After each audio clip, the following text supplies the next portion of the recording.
83 number جو آیت آ رہی ہے، یہاں پر وہ دوسرے سوال کا جواب دیا جا رہا ہے جو کہ ان لوگوں نے مکہ کے لوگوں نے نبی کریم صلی اللہ علیہ وسلم سے کیا تھا کہ اس شخص کا کیا قصہ ہے جو کہ ساری دنیا کا گھوم گیا تھا، جس نے ساری دنیا میں سفر کیا تھا۔ اب یہاں پر وہ اللہ پاک اس سوال کا جواب دے رہے ہیں، وَيَسْأَلُونَكَ عَنْ ذِي الْقَرْنَيْنِ، اور یہ لوگ تم سے ذوالقرنین کے بارے میں پوچھتے ہیں۔ قُلْ سَأَتْلُو عَلَيْكُم مِّنْهُ ذِكْرًا، کہہ دو کہ میں ان کا کچھ حال تمہیں پڑھ کر سناتا ہوں۔ اب ذوالقرنین جو ہے، ذوالقرنین، قرن جو ہے وہ سینگ کو کہتے ہیں، ذوالقرنین کا مطلب ہے دو سینگوں والا۔ تو یہ کسی نامعلوم وجہ سے ایک بادشاہ کا لقب تھا، اور قرآن پاک نے اس کی زیادہ تفصیلات نہیں بتائیں، لیکن بس اتنا بتایا کہ وہ ایک نیک دل بادشاہ تھا، ایمان والا بادشاہ تھا، اور اللہ پاک نے اس کو ایسا اقتدار دیا تھا، ایسی حکومت دی تھی کہ بڑی زبردست حکومت تھی اس کی۔ حدیث میں آتا ہے کہ دنیا میں اللہ پاک نے 4 بڑے زبردست بادشاہ پیدا کیے، ان میں 2 نیک ہیں اور 2 بد ہیں۔ جو نیک 2 بادشاہ ہیں جو بہت ہی قوتوں والے اور زبردست ہے کہ دنیا میں ان کا، پوری دنیا میں ان کا اقتدار تھا، اس میں ایک جو ہے حضرت سلیمان علیہ السلام ہیں جو اللہ کے نبی تھے، اور ایک یہ ذوالقرنین ہیں جن کو اللہ پاک نے، جن کا ذکر سورہ کہف میں کیا ہے۔ اب یہ بادشاہ کون تھا، کس زمانے میں تھا، اس کی تفصیلات تو قرآن نے نہیں بتائیں، لیکن ہمارے زمانے کے بیشتر محققین جو ہیں ان کا رجحان یہ ہے کہ وہ ایران کا بادشاہ تھا، اور جس نے بنی اسرائیل کو بابل کی جلا وطنی سے نجات دلا کر انہیں دوبارہ فلسطین میں آباد کیا تھا، اور اس کا نام سائرس تھا۔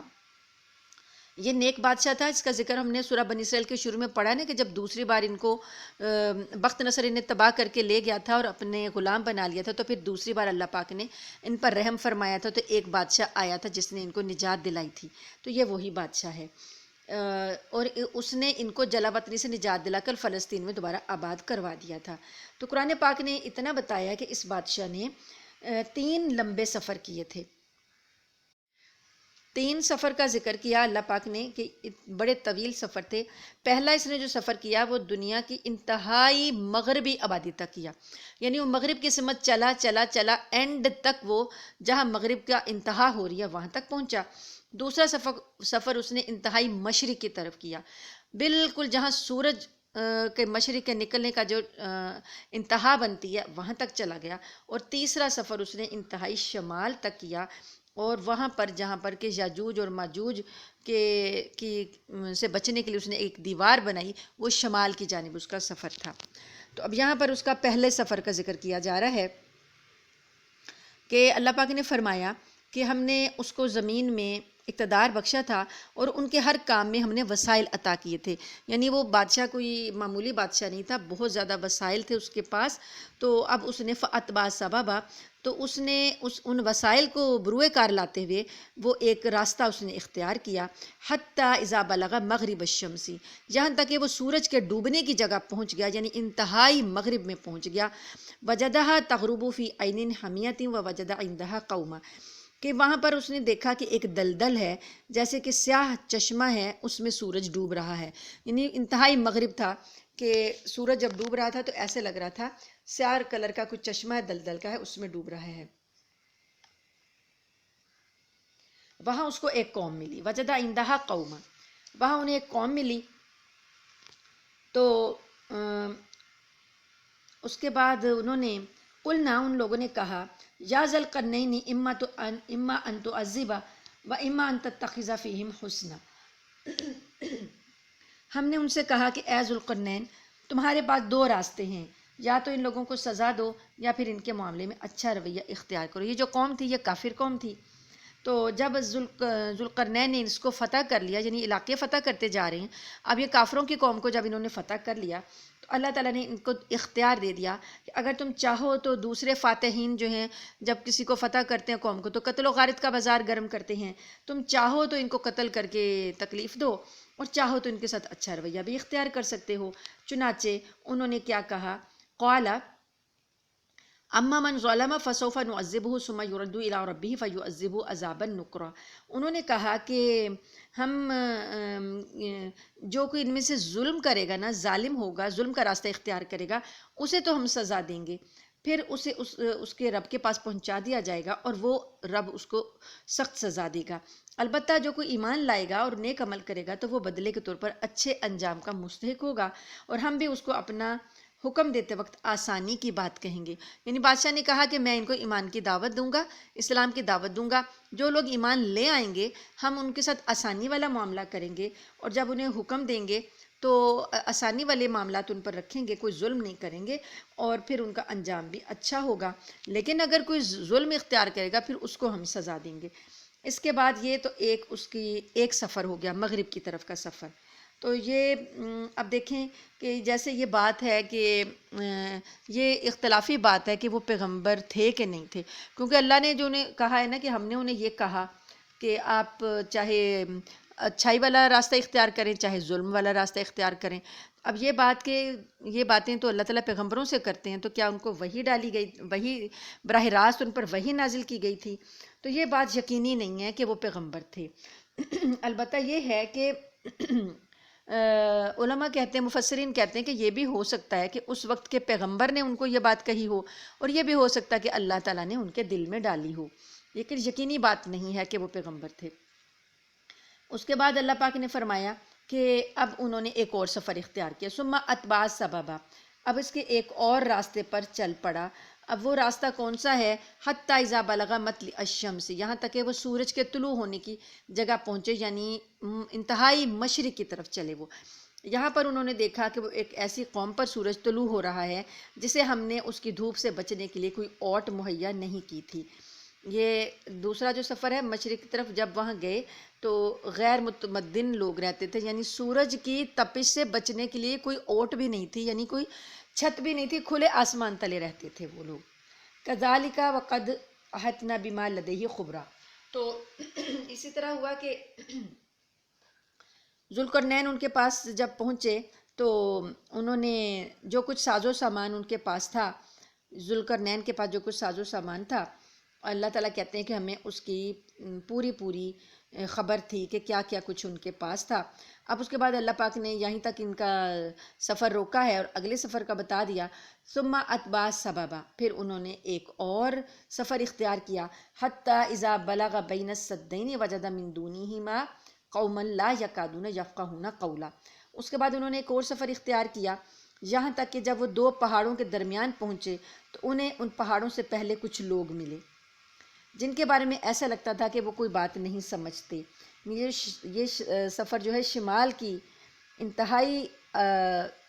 جو شمال ہے اس کی آبادی کی طرف ہوا، تو یہاں کے لوگوں کی زبان بالکل مختلف تھی، یعنی یہ لوگ بات نہیں سمجھ رہے تھے، یعنی ان کی سمجھ نہیں آ رہی تھی بات کی کہ کیا گفتگو ہے۔ تو اللہ پاک نے فرمایا کہ ان لوگوں نے حضرت ذوالقرنین کو دیکھا کہ ان کے پاس تو بڑی قوت ہے، طاقت ہے، اور بڑا ہی مال و اسباب ان کے پاس ہے۔ ان لوگوں نے اشاروں کے نایوں میں یا کیسے بھی ان کو سمجھایا کہ یا ذوالقرنین ان یأجوج و مأجوج مفسدون فی الارض، کہ اے ذوالقرنین یہ یاجوج اور ماجوج اس زمین میں فساد پھیلانے والے لوگ ہیں، تو کیا آپ ہم کو کچھ مال پیش کر سکتے ہیں کہ جس کے بدلے میں آپ ہمارے اور ان کے درمیان کوئی دیوار بنا دیں؟ یعنی ہم مال پیش کر سکتے ہیں، یعنی انہوں نے اپنا مال پیشکش کی کہ آپ کے پاس اقتدار ہے، قوت ہے، ہم کمزور ہیں، تو ہم آپ کو مال دیتے ہیں، آپ ان دونوں پہاڑوں کے درمیان ایک دیوار بنا دیں کہ یہ جو یاجوج اور ماجوج پہاڑوں کے پیچھے سے نکل کر آتے ہیں تو یہ ہماری بڑی تباہی مچاتے ہیں، ہمیں بڑا ہمارا نقصان کرتے ہیں، تو ان کے روکنے کے لیے ہمیں ایک اوٹ کی ضرورت ہے۔ پہاڑوں کے درمیان کا جو فاصلہ ہے نا اس میں اوٹ بنا دی جائے، ایسی دیوار بنا دی جائے کہ یہ یاجوج اور ماجوج اس کو پار نہ کر سکیں۔ تو یہ یاجوج اور ماجوج دو وحشی قبیلے تھے جو ان پہاڑوں کے پیچھے رہتے تھے، اور تھوڑے تھوڑے وقفوں سے آ کر درمیانی درے سے آ جاتے تھے اور اس علاقے میں آ کر قتل و غارت گری کا بازار گرم کر دیتے تھے۔ تو یہ لوگ بڑے پریشان تھے ان کے ہاتھوں، انہوں نے حضرت ذوالقرنین کو کہا کہ آپ ہمارے لیے یہ دیوار بنا دیں۔ قال ما مکنی فیہ ربی خیر فاعینونی بقوۃ اجعل بینکم وبینہم ردما، ذوالقرنین نے کہا کہ میرے پروردگار نے مجھے جو اقتدار عطا فرمایا ہے وہ میرے لیے بہت بہتر ہے، یعنی مجھے تمہارے مال کی ضرورت نہیں ہے، میرے پاس مال کی کمی نہیں ہے، میرے پاس کافی مال ہے، اقتدار ہے، تم یہ کرو کہ تم یہ کرو کہ فعینونی بقوت، افرادی قوت جو ہے تم یعنی اپنے بندے پیش کرو، تمہارے لوگ جو ہیں افرادی قوت کے ساتھ میری مدد کریں، تو میں ان کے تمہارے لیے ان کے درمیان ایک مضبوط دیوار بنا دوں گا۔ آتونی زبر الحدید، مجھے لوہے کی چادریں لا دو، یہاں تک کہ جب انہوں نے درمیانی خلا کو پاٹ کر دونوں پہاڑی سروں کو ایک دوسرے سے ملا دیا تو کہا کہ اب آگ دہکاؤ، یہاں تک کہ جب اس دیوار کو لال انگارہ کر دیا تو کہا کہ مجھے پگھلا ہوا تانبا لا کر دو، اب میں اس پر انڈیلوں گا۔ چنانچہ وہ دیوار ایسی بن گئی کہ یاجوج ماجوج نہ اس پر چڑھنے کی طاقت رکھتے تھے اور نہ اس میں کوئی سوراخ بنا سکتے تھے۔ یعنی ترتیب بتائی کہ یاجوج ماجوج کے لیے جو دیوار بنائی جا رہی ہے، ذوالقرنین نے کس کس طرح سے یہ آہنی دیوار، لوہے کی دیوار کیسے بنائی کہ پہلے بڑی بڑی چادریں رکھ کے پہاڑوں کے درمیان درے کو پاٹ دیا، یعنی درے کی جگہ کو فل کر دیا۔ اس کے بعد ان چادروں کو، لوہے کی وہ چادریں تھیں تو ان کو آگ سے گرم کر کے ان کو پگھلا ہوا تانبا بنا ڈالا، اتنا انہیں تپایا کہ وہ پگھل کے تانبا بن گئی۔ اس کے بعد انہوں نے اس کے اوپر پگھلا ہوا سیسا ڈال کر ان کو بالکل مضبوط پکی بنا دی دیوار کی، جو کوئی توڑ ہی نہ سکے اس کو۔ اب انہوں نے یہ کہا کہ فَمَسْطَاعُوا أَن يَظْهَرُوهُ، یہ یاجوج اور ماجوج نہ تو اس پر چڑھنے کی طاقت رکھ سکیں گے اور نہ ہی لہو نقبہ، اور نہ ہی اس میں کوئی سوراخ بنا سکیں گے، یہ اتنی مضبوط دیوار بن گئی ہے۔ اس کے بعد اتنی مضبوط دیوار بنانے کے بعد کیا کہا، قَالَ هَٰذَا رَحْمَةٌ مِّن رَّبِّي، یہ میرے رب کی رحمت ہے۔ فَإِذَا جَاءَ وَعْدُ رَبِّي جَعَلَهُ دَكَّاءَ، اور جب اللہ کا وعدہ آئے گا تو وہ اس دیوار کو توڑ دے گا، ڈھا دے گا۔ وَكَانَ وَعْدُ رَبِّي حَقًّا، اور میرے رب کا وعدہ بالکل سچا ہے۔ یعنی اتنا بڑا کارنامہ انجام دینے کے بعد دو حقیقتیں انہوں نے لوگوں پر واضح کی کہ ایک تو یہ سارا کارنامہ میرے قوت بازو کا کرشمہ نہیں ہے، یہ اللہ تعالیٰ کی رحمت سے مجھے توفیق حاصل ہوئی۔ دوسرے یہ کہ یہ دیوار اگرچہ بہت مستحکم بن گئی ہے لیکن اللہ تعالیٰ کے لیے اسے توڑنا کچھ بھی مشکل نہیں ہے، جب تک اللہ تعالیٰ کو منظور ہوگا یہ دیوار قائم رہے گی، اور جب وہ وقت آ جائے گا جس میں اللہ نے اس کا ٹوٹنا مقرر کر رکھا ہے تو یہ ٹوٹ کر زمین کے برابر ہو جائے گی۔ اس طرح قرآن پاک سے یہ بات یقینی طور پر معلوم نہیں ہوتی کہ یہ دیوار قیامت تک قائم رہے گی یا قیامت سے پہلے ٹوٹنا بھی ممکن ہے، کیونکہ اللہ تعالیٰ جب چاہے گا اس کو توڑ دے گا۔ تو اب یہ دیوار ہے کہاں، کسی کو ابھی ملی ہے نہیں ملی، لوگ اس کے بارے میں تحقیق کرتے رہتے ہیں کہ یہ کون سی دیوار انہوں نے بنائی تھی، کون سے دو پہاڑ تھے جن کے درمیان یہ بنائی تھی۔ تو محققین جو ہیں یہ خیال ظاہر کرتے ہیں کہ روس کا علاقہ ہے داغستان، وہاں کے درے ہیں دربند، وہاں پر یہ بنائی گئی تھی اور اب وہ ٹوٹ چکی ہے۔ اور یاجوج اور ماجوج کے مختلف ریلے تاریخ کی مختلف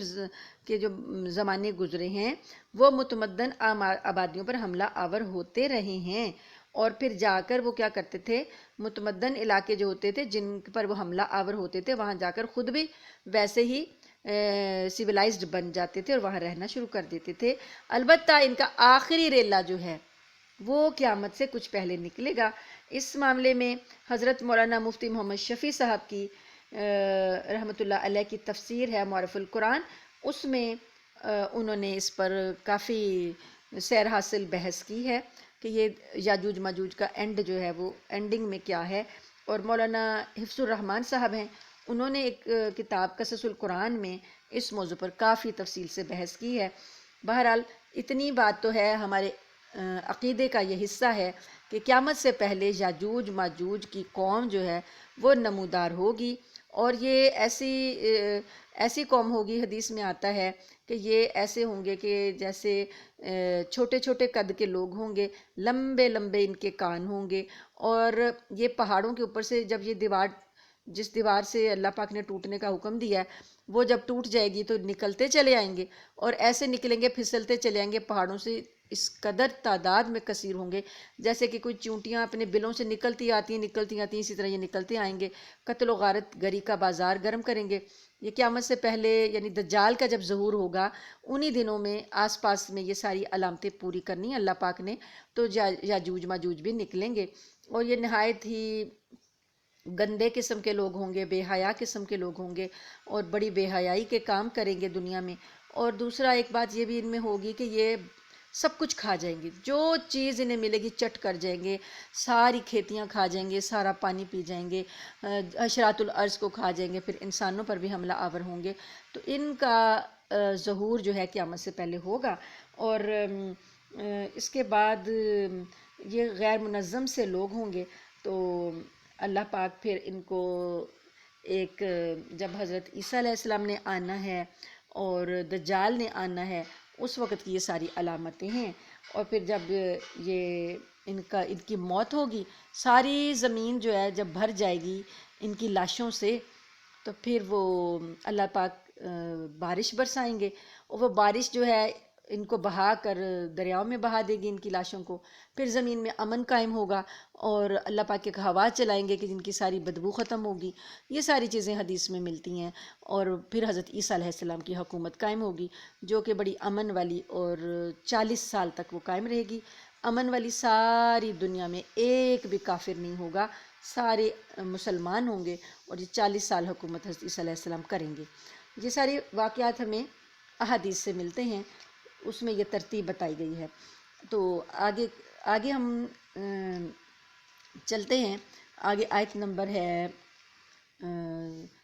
99، اور اللہ پاک فرماتے ہیں کہ اس دن ہم ان کی یہ حالت کر دیں گے کہ وہ موجوں کی طرح ایک دوسرے سے ٹکرا رہے ہوں گے، اور سور پھونکا جائے گا تو ہم سب کو ایک ساتھ جمع کر لیں گے۔ یعنی جو ان کی حالت ہے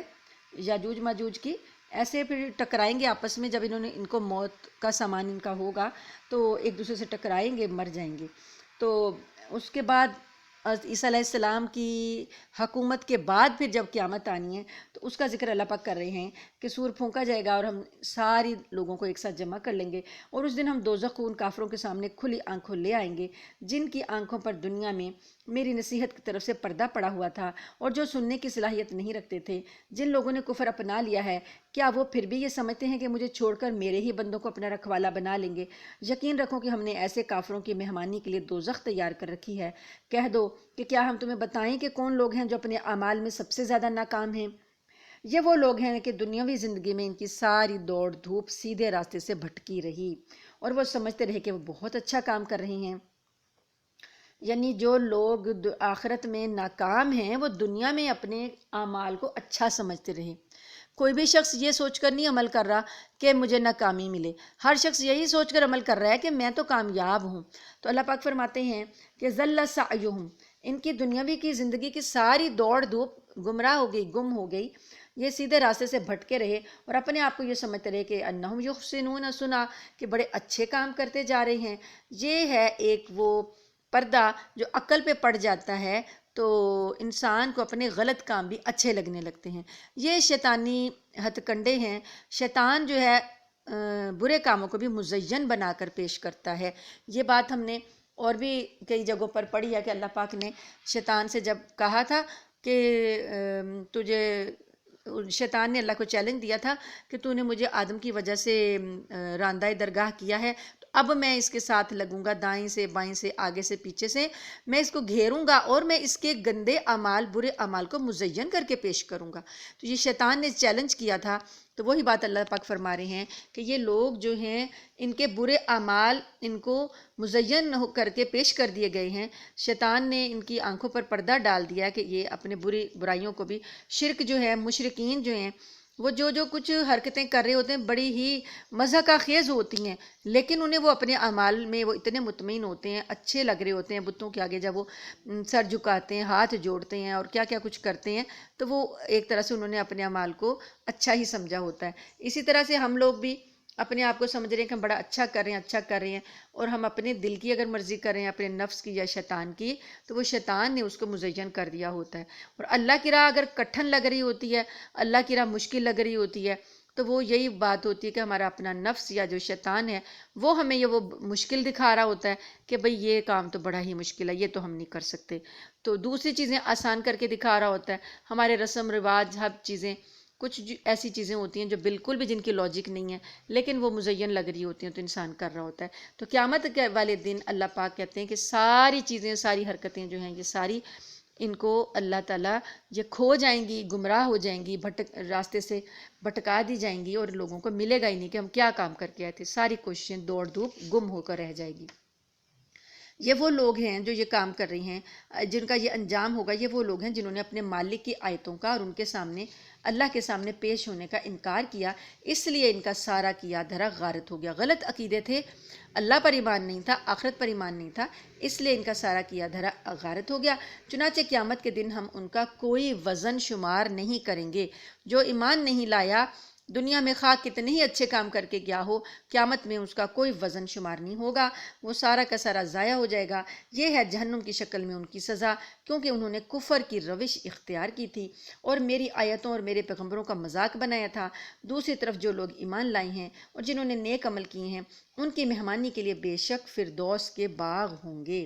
اللہم اجعلنا منہم، جن میں وہ ہمیشہ ہمیشہ رہیں گے اور وہ وہاں سے کہیں اور جانا نہیں چاہیں گے۔ اے پیغمبر صلی اللہ علیہ وآلہ وسلم، ان سے کہہ دو، لوگوں سے کہہ دو، لو کان البحر مدادا لکلمات ربی لنفد البحر قبل ان تنفد کلمات ربی ولو جئنا بمثلہ مددا، کہ اگر میرے رب کی باتیں لکھنے کے لیے سمندر روشنائی بن جائے تو میرے رب کی باتیں ختم نہیں ہوں گی کہ اس سے پہلے سمندر ختم ہو چکا ہوگا، چاہے اس سمندر کی کمی پوری کرنے کے لیے ہم ویسا ہی ایک اور سمندر کیوں نہ لے آئیں۔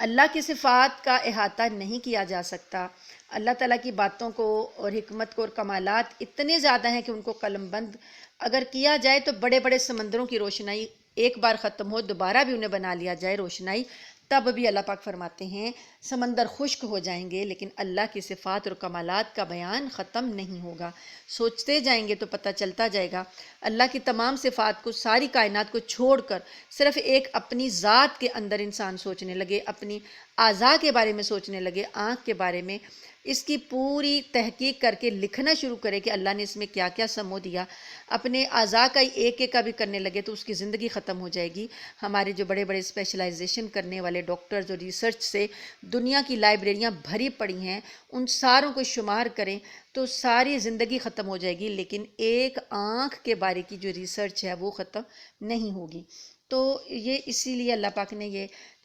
چیلنج کر دیا ہے، یہ اتھینٹک بات ہے کہ اللہ کی صفات اور کمالات کا احاطہ کرنا، ان کو قلم بند کرنا ممکن ہی نہیں ہے۔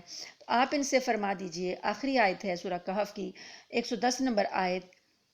قل انما انا بشر مثلکم یوحی الی انما الہکم الہ واحد، ان سے کہہ دو کہ میں تو تم ہی جیسا ایک انسان ہوں، البتہ مجھ پر یہ وحی آتی ہے کہ تم سب کا خدا بس ایک خدا ہے، لہٰذا جس کسی کو اپنے مالک سے جا ملنے کی امید ہو، اسے چاہیے کہ وہ نیک عمل کرے اور اپنے مالک کی عبادت میں کسی اور کو شریک نہ ٹھہرائے۔ آغاز میں بھی اللہ پاک نے الحمدللہ سے آغاز کیا تھا کہ تعریفیں اللہ کے لیے ہیں، اور یہاں پر بھی اللہ پاک نے اینڈنگ جو کی ہے وہ اسی پر کی ہے کہ اللہ کی توحید پر